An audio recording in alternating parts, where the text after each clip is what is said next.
Hi, good afternoon. I'm Dr. Agnes Phoenix, an OBGYN and integrative medical doctor.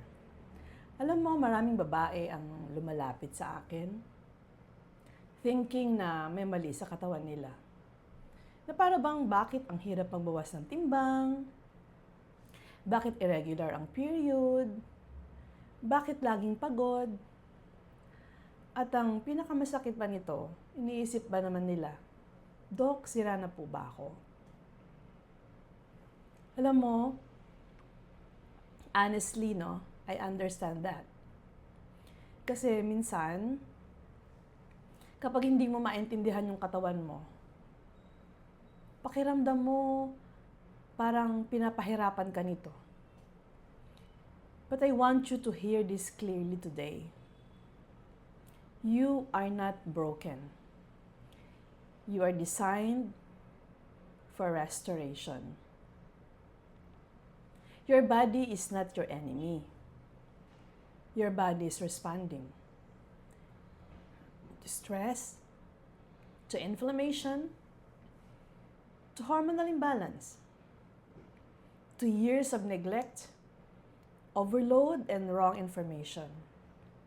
At alam mo, minsan, hindi mo naman kailangan ng maraming gamot. Minsan, kailangan mo lang maintindihan kung ano talaga ang nangyayari sa loob ng katawan mo. That's why I started talking more about restoration.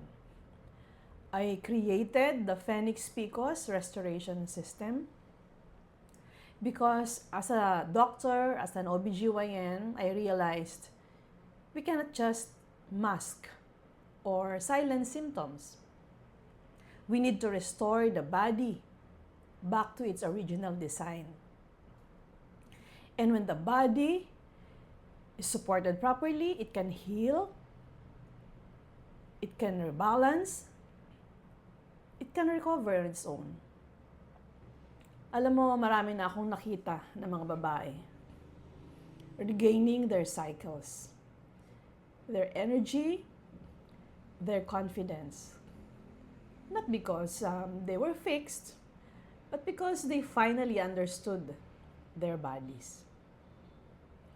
You are simply out of alignment. And dito, we will talk about health differently. Not just symptom management, but restoration.